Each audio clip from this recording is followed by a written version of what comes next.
to see him with his top off or in the bath. He's not a human, he shouldn't do any of that.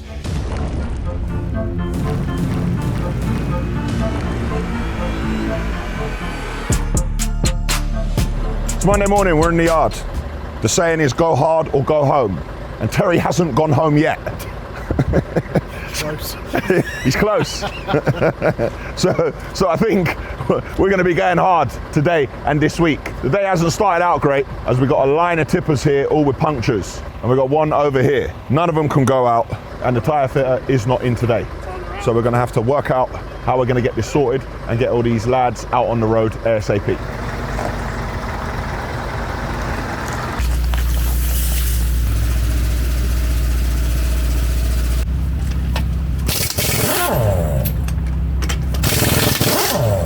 I'm on my way to a meeting in Central. Dudek's working away at the refurbishment project, and there are some items which we don't have the answers to. We don't know the exact light fittings, so we're just running cables which we could need to extend. What Baratouche is worried about some of the LED channel lighting we have. We can't calculate the exact amount of watts because we don't know how big the light itself is going to be, so we're taking a little bit of a risk. I'm not on site there till Thursday. However, today the lads are covering up the stairs which is going down to the basement. We're going to start putting in the 90mm insulation in the basement, and we have other general bits and pieces to do, and thankfully all the external windows and doors are also complete.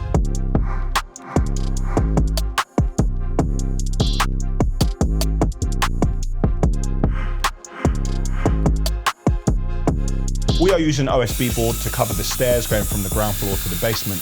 We still have a lot of work to do down there, and there's going to be a lot of foot traffic, so we want to make sure we cover it so it doesn't get damaged.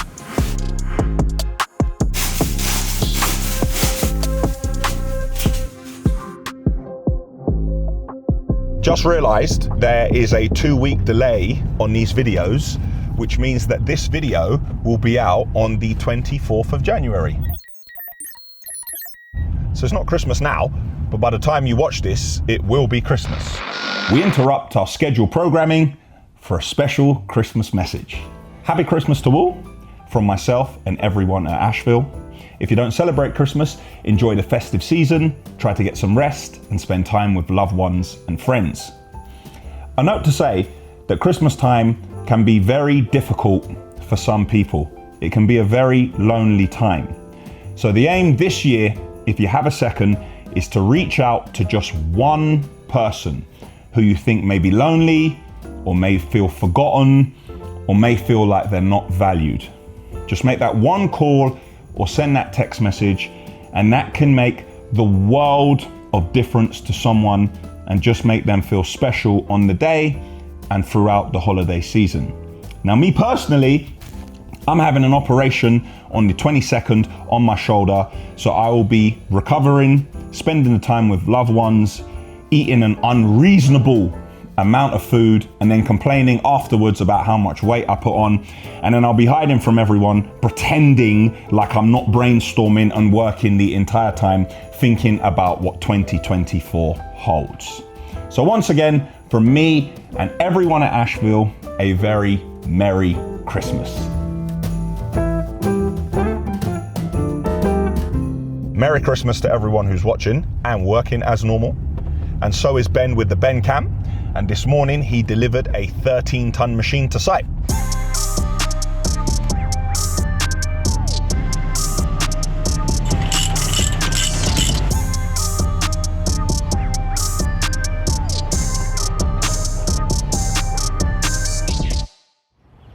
It's Tuesday, I'm in the yard.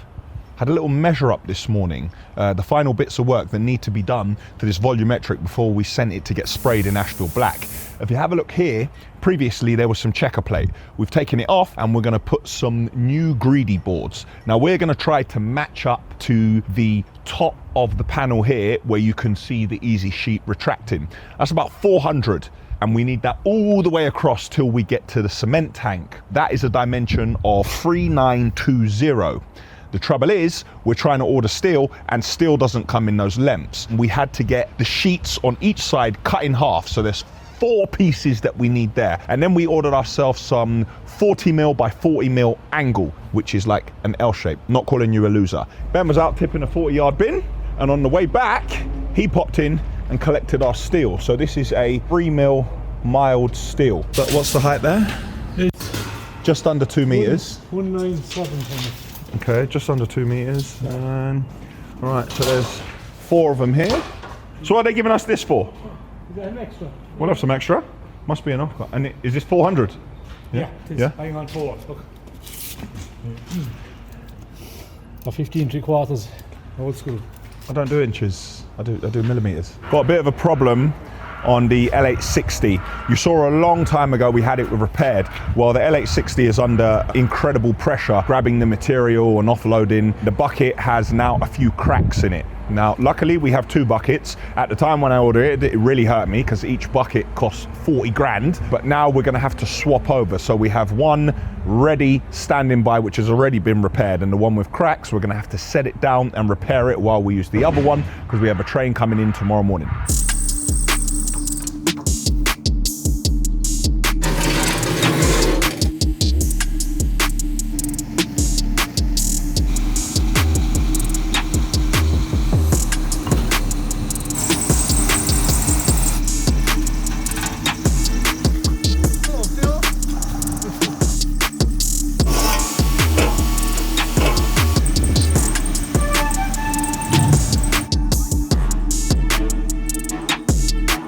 The work needed on this L860, it's not just as simple as there's a crack, weld it. In order to do this properly, we have to gouge out the damaged areas. So we got to get a grinder and we got to get in there. In some areas, we have to put triangular things called gussets to strengthen it and then weld that back in. In other areas, we're going to have to try and use like a strengthening piece and then put that in and then weld it together. That bucket is under enormous pressure. And if you let the bucket go too far and the crack continues to get bigger and bigger, it will come a point when the bucket has got to be scrapped. That's why before the machine does any work, every single time before the train comes, Flo checks the bucket, he puts a shot of grease in it and he looks around it. And thankfully, Flo spotted it in time. So now we're gonna have to bring it over to the repair bay, gouge everything out, put in any support pieces we need, and then we're gonna leave it in stock and use the other one until there's a problem with that one. And then when there is, then we take it off and use the other one. Video team been telling me about loads of comments and questions about where is Mr. Michael O'Donovan? Where is he? What's happened? Have you fallen out? Are you not talking? What's Dan done? What's Michael done? Why have they fallen out? Is it overwork? It's actually a very simple answer. Michael and I, of course we haven't fallen out. How am I gonna fall out with that? You know that kind of hybrid relationship when someone's kind of like your brother, but at the same time they're your dad, but at the same time they're your pal, but at the same time they're your work confidant, and at the same time you genuinely care for each other, and if you never ran lorries again you'd still talk to each other. So how am I going to fall out with my pal? He said, Dan, I'm semi-retired, I'm going to take it easy for a little while, I'm going to concentrate on what I'm doing with the boys, Ryan O'Donovan haulage. We do speak every day as much as we used to. Michael just wants a little bit more privacy, so I'm not filming it.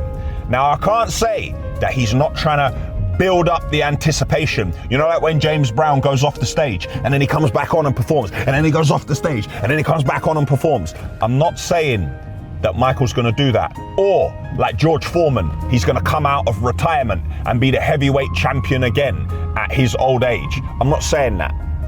I'm just saying that for now, Michael wants to take a little break from being in all the videos and me getting the better of him. Because in the beginning he was always killing me, but I've begun to get the better of him, so I think he's called it quits for that reason.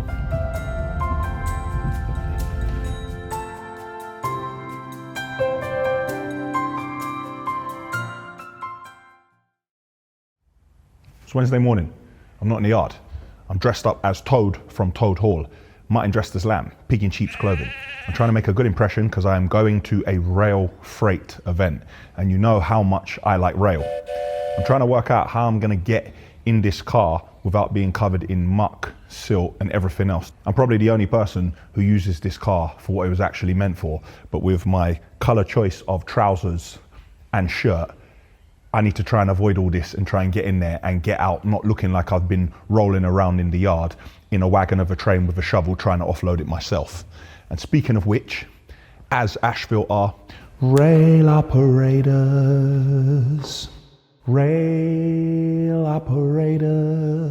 a train of Type 1 has arrived. It's only 10 wagons. I don't know why the rest of the train is empty, but let's get it offloaded.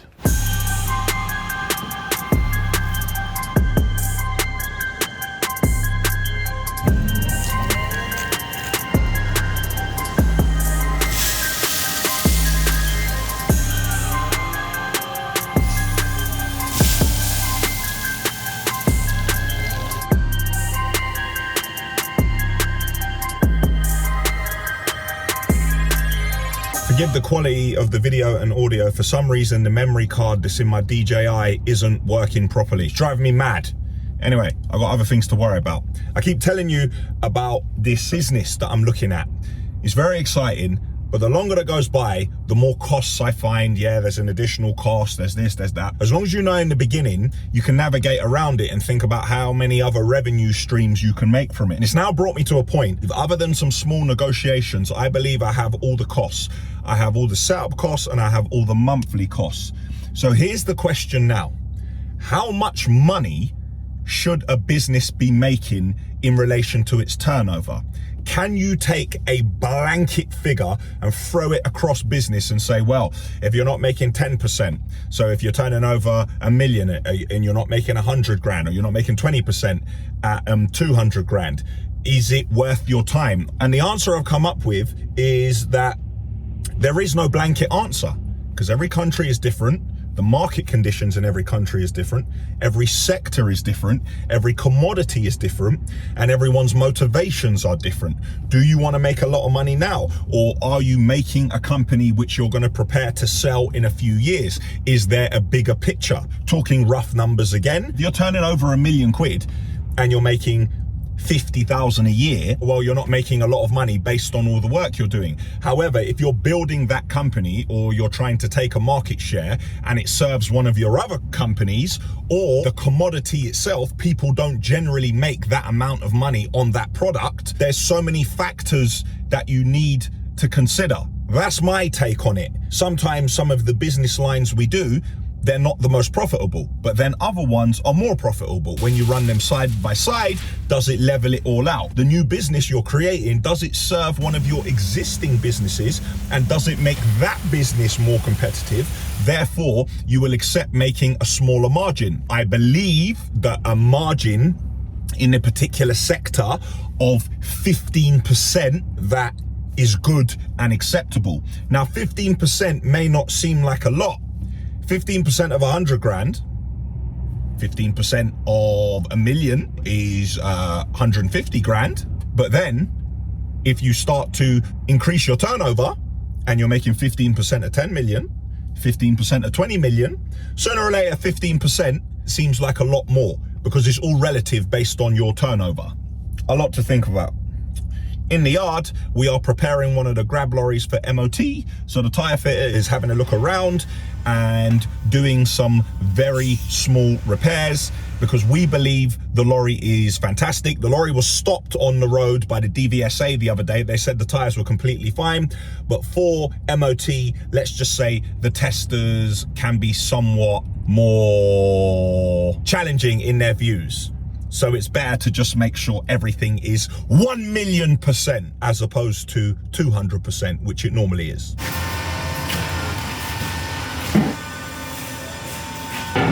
The system which I was umming and ahhing and moaning about and saying it didn't work for us to do the plant hire and run the machines off, they've gone underground and now there's radio silence. So we've prepared a submission for the court. Maybe this will get a response out of them, maybe it won't. We've put our case forward and that court case will now proceed, and I'll keep you posted on what's going to happen. Do you accept that that was your fault? Do I accept that that's my fault? Yes.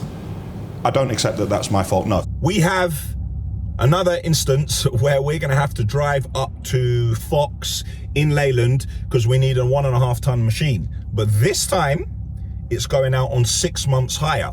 But we need to go into a job and take out the 8 ton machine. Then we need to drop the 1.5 ton machine in. But we have another job starting next week on Monday for Manny, who you've seen in the past. He needs an 8 ton machine, but he also needs a roller and a dumper. Now, we are running very low on stock for plant hire, which I'm happy to say. Today, we are gonna go and drop off one of the remaining 8 tonners in the yard, a call that came in last night. Ben's gonna drop that now, and then probably in the morning, we're gonna have to head up to Leyland and go and collect the bits, because we don't wanna wait till the last minute and then keep it in our stock. The 6 ton cabbed dumper that you saw us collect a little while back, that job has been put back by 1 week, so that's still in the yard, and a 5 tonner. But other than that, Ashville Plant Hire is doing well, and all the machines are out on hire. And the 2 in the yard, they were not our original stock, and they're going out next week. So relatively happy about that. So it's time to push on, get more stock in, and keep it moving. And now let's let Ben deliver that machine.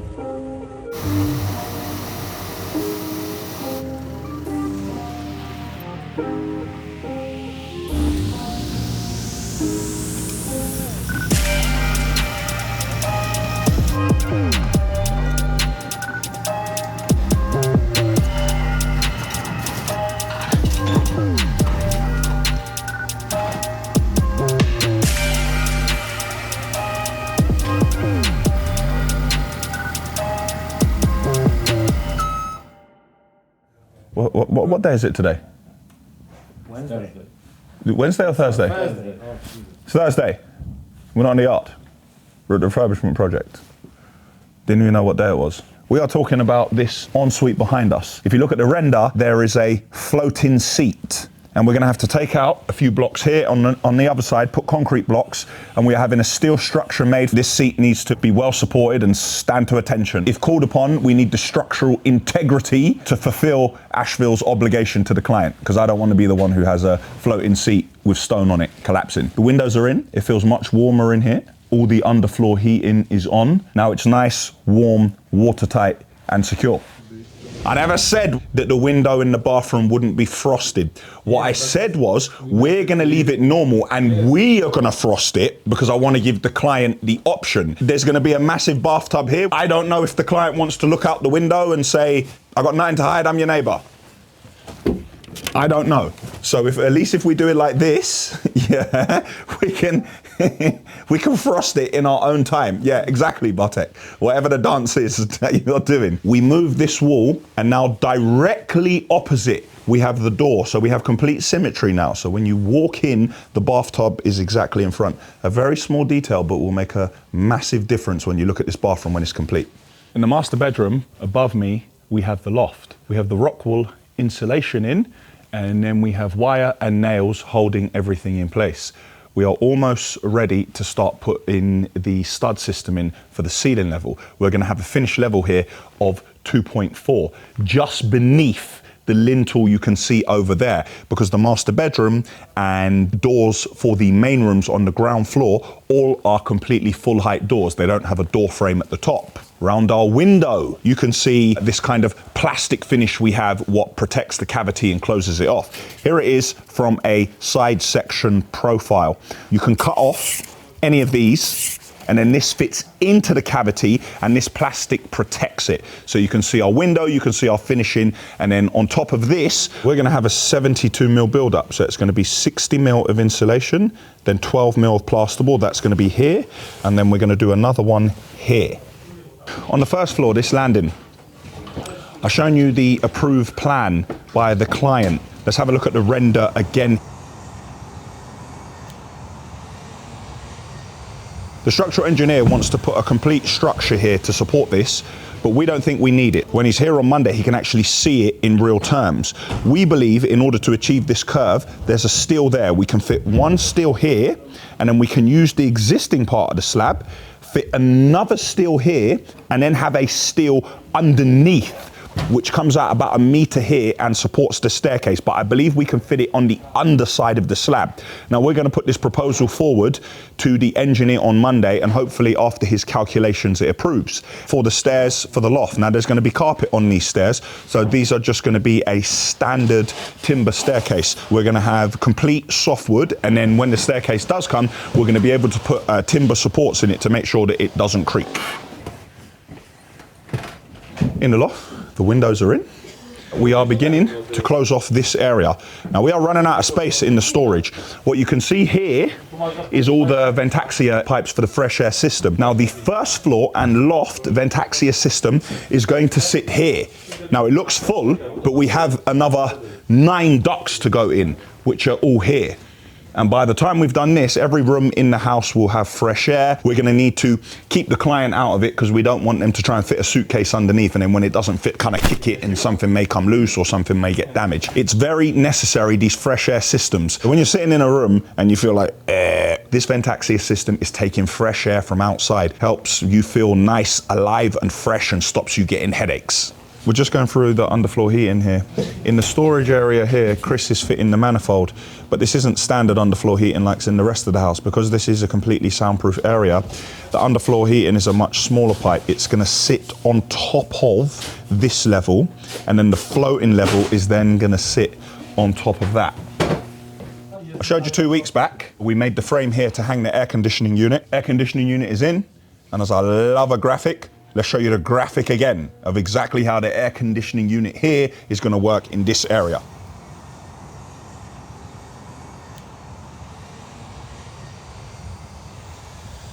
All the bifolds and windows are in as well. I love this. The inside is white, but the outside is black. If we look out into the garden, you can see the work I spoke about a few weeks ago, the steps. We have stopped working outside at the moment because the weather is so bad, but we have plenty to do inside. When the weather clears up a little bit, we'll be back outside, but for now we need to finish the first fix, we need to finish the insulation, we need to put in the stud system for the steeling so we can start closing up in this house. We're using 22mm copper pipe and shut-off valves for the feed and return for the underfloor heating manifold system. This is a 15mm soundboard which is being used everywhere in the loft for its acoustic capabilities.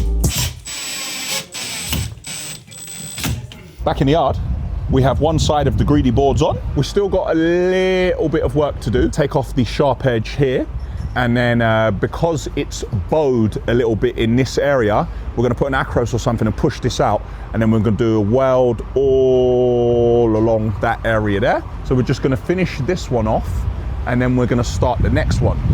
I told you the plan yesterday about Ben with the plant hire running around everywhere to do everything. But plant hire can change in an instant. So we've just been told that we got a machine coming off hire tomorrow. Now Ben has to go and deliver 10 bags of material first thing in the morning. So he's gonna deliver those bags, and then he's gonna head down and he's gonna grab the machine from Barking. So that's a 1-ton machine.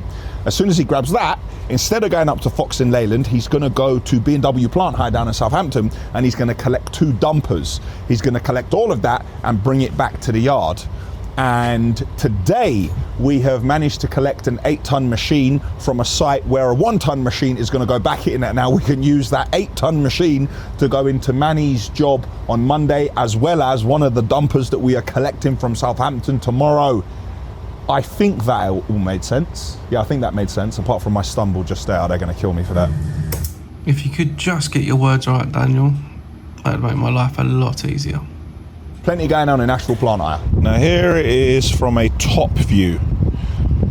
Today, Sam, the concrete salesman, was screaming out for this lorry. He wanted to put it out on a job because we got 250 meters for the 5 lorries to do, but one of the lorries is on day work all day. So 250 meters had to be covered by 4 lorries. One of the pours was relatively large. I think it's about 180 meters. Let's see how Sam got on.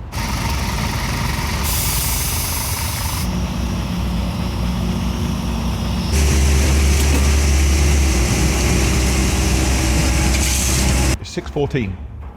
Last one left in the yard on a rainy, cold evening. Before I left, I thought I'd just pop into the workshop, have a look at the progress of the other greedy board. So this is what it looks like when the two pieces are put together.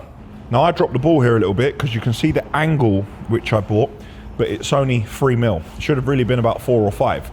So you saw on the back of the other one earlier, we were using some box frame and we were using the angle. So we have to do the same thing on this. That's it for Thursday. Friday morning, not in the yard. I'm getting ready to get on the plane again. I'm going to Scotland to take a look at a quarry. And before I try to gas you, which I'm not going to do, I'm not going to buy it. I'm just going to have a look and see if there are any products which we could rail into the Ashville yard. Ben has a very long day today. Let's see the first part of his day where he is going to drop off bags.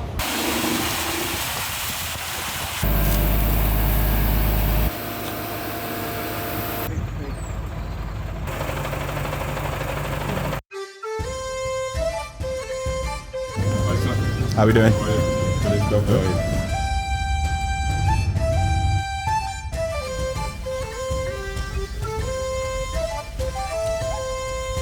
Great setup, fantastic company.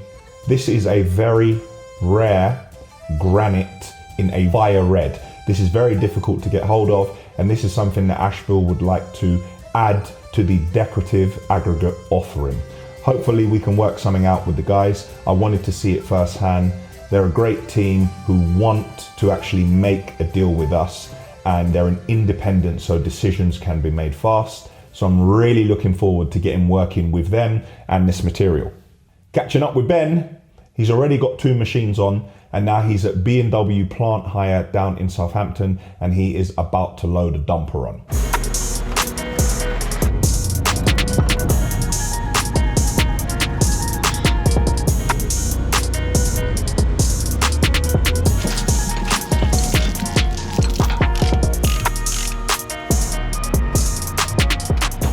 Sat in the bathtub, but I'm not taking a bath before anybody says, "That's not why I watch this. I don't want to see him with his top off or in the bath.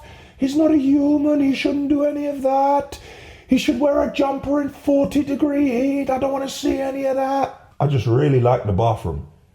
So I thought I'd sit in the bath and reflect on my day in Scotland, which was really great. I get inspiration watching others do well, listening to the challenges which they've overcome and talking to them about their future plans. I talk to them about mine, and hopefully our paths will now interject and move adjacent to each other, moving forward positively. That's the plan anyway. Every conversation you have in business doesn't mean you'll do business with the person, but now we know each other, you never know what value one party can add to the other. And in the yard today, we continued with the work on the volumetric so we could get the other greedy board in place.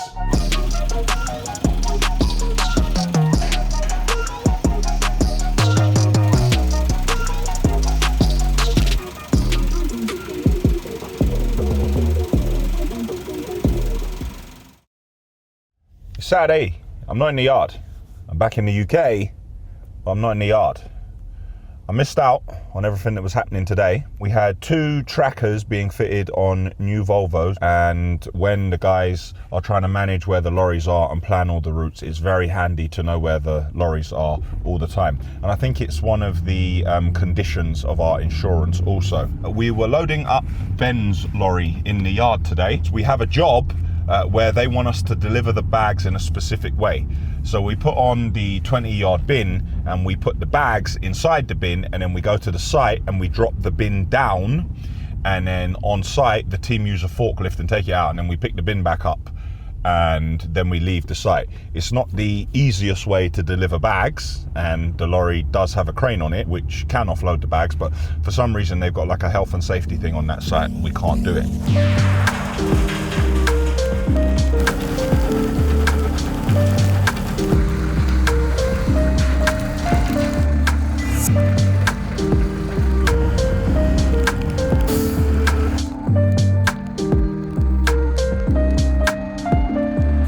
We didn't get to pour the concrete slope in front of the new bays today because it was raining earlier and it was too much rain for the guys to dig the area out and then pour the concrete and then for it to dry.